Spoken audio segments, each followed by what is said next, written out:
E aí, meu povo! Muita gente me mandou mensagem por causa do vídeo anterior. Quero agradecer a participação de todo mundo e vou me aprofundar mais nesse vídeo em todos os pontos que eu levantei no vídeo anterior. Eu adoro quando as pessoas chegam à conclusão de que passar é possível, mesmo que ela já tenha tentado antes e não tenha dado certo. E você chega a essa conclusão quando consegue encontrar as dificuldades que te impedem de passar, entende como lidar com elas, aplica isso ao seu estudo e vê funcionando a preparação que vai trazer sua aprovação para casa. Mais de 80% das pessoas que disputam uma vaga no SISU não conseguem a aprovação.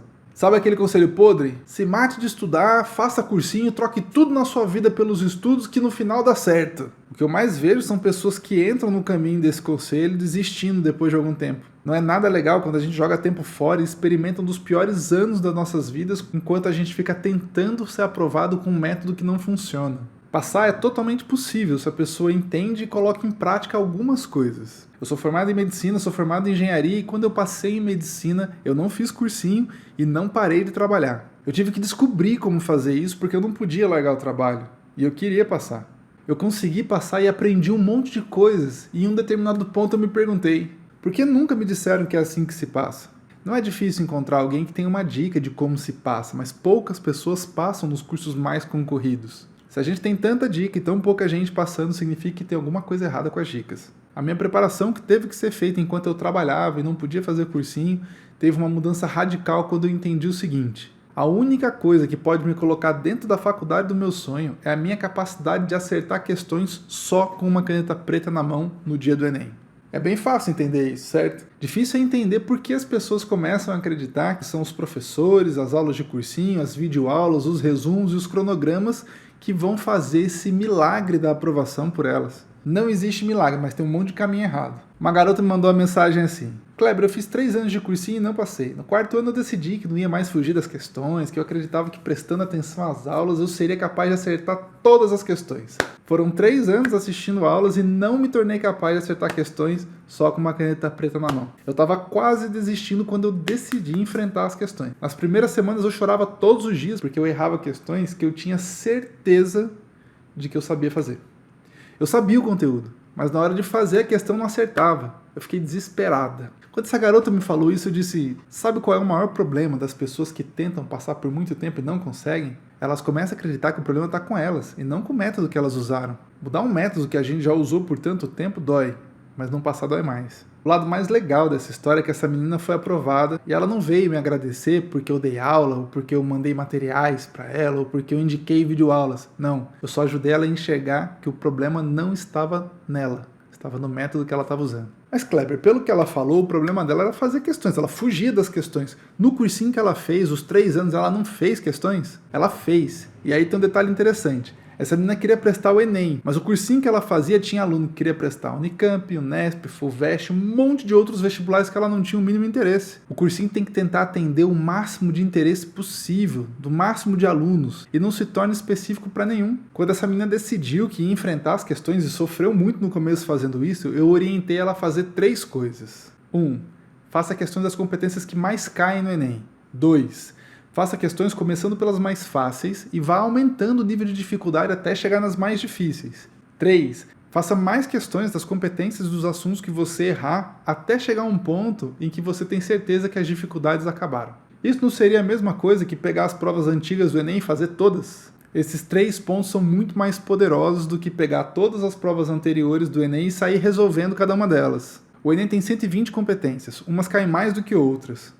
Todo ano a distribuição das competências na prova muda um pouco, mas se a gente pegar 10 anos de prova, a gente percebe que existe um padrão. Começar a preparação, entendendo que existe esse aspecto de distribuição das competências que são mais exigidas ou menos exigidas, já coloca você à frente de muita gente que faz uma preparação genérica. O segundo ponto tem um impacto maior que o primeiro, mas pouca gente, ou quase ninguém, pensa nele. As questões mais valiosas do Enem são as questões mais fáceis e é muito difícil você encontrar alguém que não sabe disso. Quando a gente erra uma questão fácil no Enem, a nota final vai lá embaixo. Essa é a mágica, ou para muitos, a maldição da TRI. Mesmo sabendo disso, durante a preparação as pessoas se preocupam muito mais com as questões difíceis. Gastam horas fazendo uma questão difícil quando poderiam ter feito 10 ou 12 questões fáceis. As pessoas nem sempre conseguem entender que o que elas aprendem com as questões fáceis ajuda elas a resolver as questões médias, e o que elas aprendem com as médias ajuda com as difíceis.